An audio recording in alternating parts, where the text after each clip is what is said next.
大家好，歡迎迎嚟到 Kiss Can 做手工。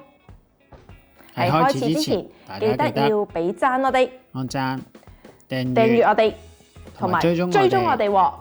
OK， OK。今日天氣真係好好啊，好想去海灘嗰度玩啊！哇，去海灘又可以曬太陽，又可以玩水。不過呢，去海灘度玩水、曬太陽嘅時候都要好好保護自己喎，特別係我哋嘅私隱部位啊。保護自己？上次呢，我哋就做咗小公主同埋小王子嘅頭，咁不如我哋今日就完成埋身體嘅部分啦，等我哋都學識我哋嘅身體喎。好啊。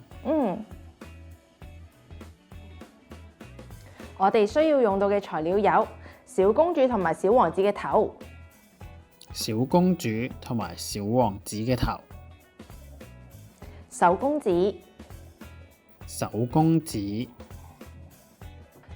鉸剪、鉸剪、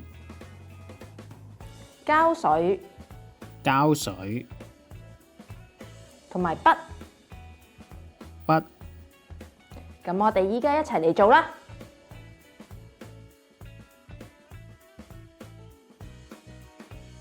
首先準備手公子，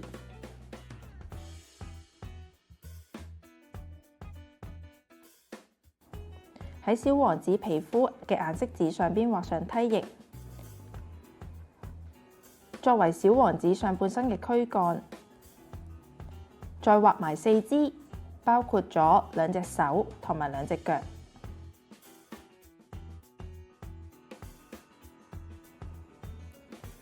選擇小王子泳褲嘅顏色，按軀幹嘅大小為小王子畫上泳褲。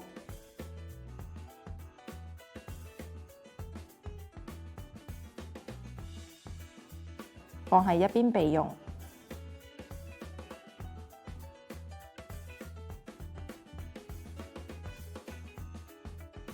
之後我哋製作小公主嘅身體。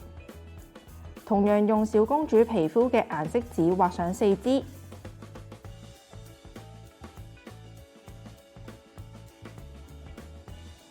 選擇一張手公紙作為小公主嘅泳衣，喺手公紙上邊畫上兩個梯形，梯形下邊畫上倒三角形，作為小公主嘅軀幹同埋泳衣。將所有畫好嘅部分剪落嚟，並且貼喺合適嘅位置。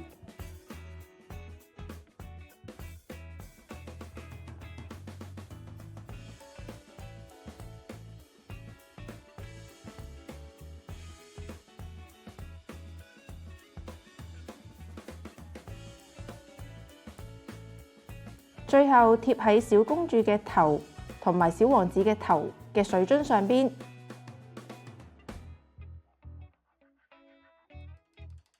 咁就完成啦。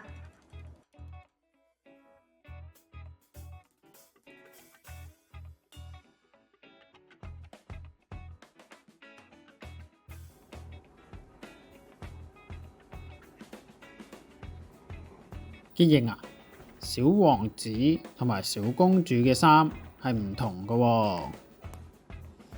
係啊，因為咧男仔同埋女仔嘅身體部位係唔同㗎。咁泳衣遮住嘅地方都係我哋嘅私隱部位喎。咁男仔嘅私隱部位有啲乜嘢呢？包括咗陰莖啦，同埋臀部啦。咁女仔又包括咗啲咩啊？胸部、臀部同埋陰部喎。咁呢啲部位咧都係唔可以隨便俾人睇啦，或者隨便俾人摸㗎喎。我哋咧亦都唔應該隨便去睇人哋啦，或者隨便去摸人哋㗎噃。所以咧，我哋會着衫嚟保護身體。游水嘅時候咧，亦都要着上泳衣。但係咧，如果有人睇同埋觸摸我哋嘅私隱部位，咁我哋應該點樣做啊？咁呢個時候咧，我哋就可以保持冷靜啦，同埋大聲嗌唔好啊！咁同埋要講俾信任嘅大人知道喎。我明白啦。我哋唔單止學咗手工，仲學識咗點樣去保護自己。係啊，今集嘅時間差唔多啦，下個星期五準時6點鐘 Kiss Can 見，拜拜。